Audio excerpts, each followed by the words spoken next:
What's going on, guys? On today's episode, we're checking out the RPM blow-off valve for the Can Am X3, so stay tuned.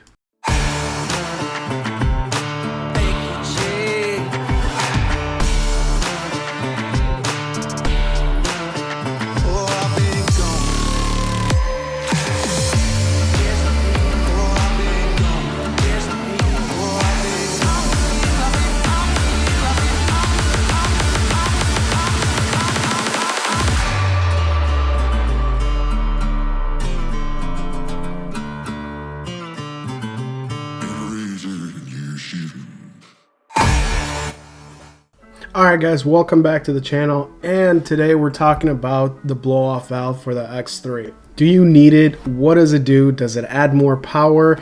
And does it change anything in your Can Am? Alright, so let's start off with the biggest asked question. Does it give you more power?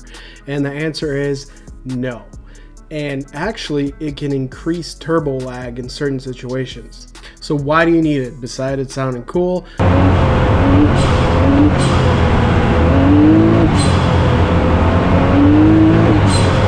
well, it is to protect the turbo and away from the huge fluctuations when you lift your foot off the throttle, and all that positive air pressure that's built up goes to a dead stop and has nowhere to go. So when you add a blow-off valve, essentially the valve opens up and lets out all that positive pressure so you're not beating up your turbo.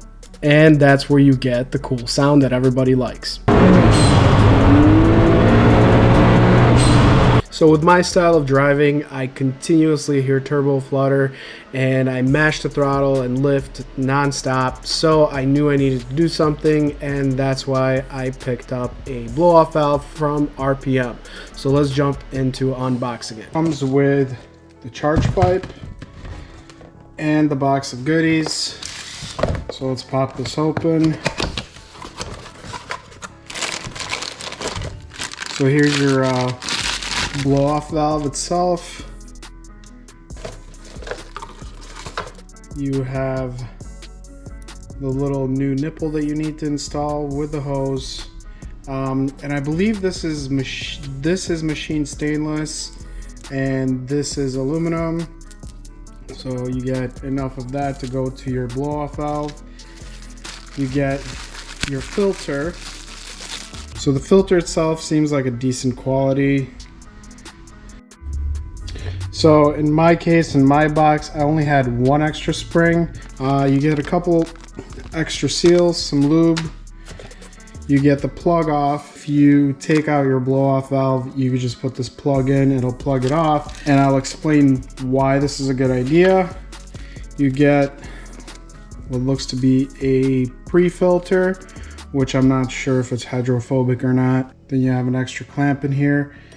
So basically, when you have your blow-off valve in, now at certain points it obviously releases the pressure, but at certain points there is a vacuum, and that vacuum will suck up whatever is on the outside. If you're going to be going out in the mud or water, my suggestion is to pull the back panel, pull your blow-off valve, and put the plug in, just so you're not sucking up water or muddy water into your charge pipe. Now, dunes and things like that, obviously it doesn't matter. If you're running the pre-filter and you have your filter on here, it shouldn't be an issue. You know, splashes of water shouldn't be an issue, and the location that it sits, it shouldn't be an issue. But if you're going to be doing a lot of riding in wet areas, my recommendation would be to pull the blow-off valve out of there and put this plug in there so you're not dealing with sucking up stuff into your charge pipe. So I have my muffler out. Now I do have a tip for you on dealing with these springs right here that hold your muffler to the cat tube. You got 4 springs like this, and they are hooked in. Have a piece of wire with you, even when you're on the trails or wherever you go, for whatever reason. Even if you have to swap out a spark plug. I had a situation where I needed to swap out a spark plug because it was screwed up from the factory, and it kept on sending me into limp mode, and I actually had to pull it with the included toolkit and re-gap it and put it back in to keep riding in order to keep driving it. So I keep some wire. To remove the springs and install the springs, you hook on the wire, pull it to unhook it, and you do that to all 4 of them. When you're putting your muffler back on, same process. You hook it on with a wire, and you just basically pull it on there and hook it on. Some of you might be familiar with this method, some of you might not be. Figured I'll throw it out there just as a tip for you guys to keep in mind. Make sure you don't drop or lose your graphite exhaust gasket. This sits right here on your cat tube. When you take the muffler off, make sure you take it off and set it to the side. These do tend to just crack and break, so be a little bit more on the careful side with this gasket. So here is the factory charge tube, and here's the RPM charge tube. Now once you take out the charge tube, another tip is make sure you wipe off the flange that the pipe goes onto, because as you could tell, I had a lot of buildup from sand in there. And essentially when I was taking the pipe off, all of that sand was going right into the charge tube. So when I go to put the new one on, if I don't clean it, all that sand is gonna go into this one. Make sure that you clean that off really well with a rag. So I got the hose with the new nipple attached, and all you're doing is taking out this little guy, and that's basically a plug with a little O-ring. So the new nipple, just put some lube on it and slide it in and put the hose on, reusing the factory T30 on there. Both of the plugs, the one from RPM and this little one, I am going to keep in the glove box just in case I need to take out the blow-off valve if there's going to be some deep water riding or whatever. Alright, so the new charge tube is installed, and I got the blow-off valve installed. Now I got the filter facing towards the back. Honestly, I don't think it really matters which way for the sound effect, if that's what you're looking for. This guy gets toasty, so I didn't want the filter being directly over this with that little pre-filter and having any melting issues or any accidental flames from crap melting to this and igniting. So I mounted the filter towards the back. Got the hose run from the back over there to the blow-off valve. Also, just make sure that it's not touching the exhaust. I know this is silicone, but still, over time, things will happen. Zip tie everything out of the way and make sure that you don't kink it. All right, go ahead and start it up. Now, it's not gonna be blowing off under when you're in park or in neutral or under a small load. Obviously, you need to have a decent load on the turbo, but you still can hear it. So let's see. Let's try neutral. All right, I do hear the valve. Let's put a little bit of a load on it while holding the brake.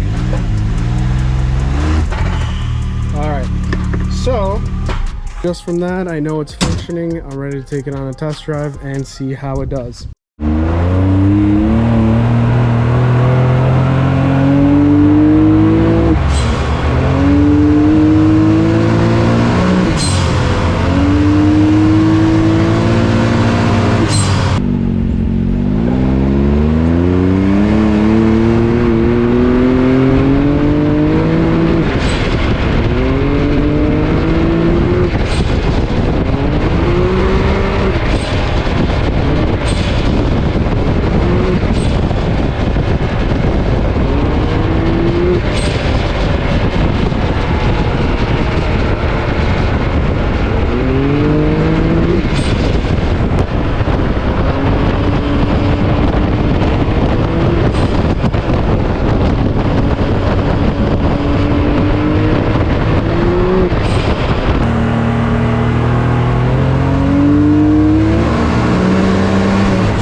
So the blow-off valve definitely works the way that it should. Now let's talk about some pros and cons of this kit.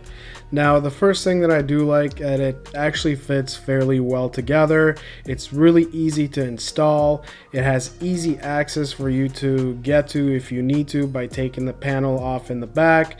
It's easy to put it back to stock if you want to put it back to stock without having to modify anything when you installed it. Makes it a breeze. Also, it includes the plug to take the valve out in case you need to temporarily.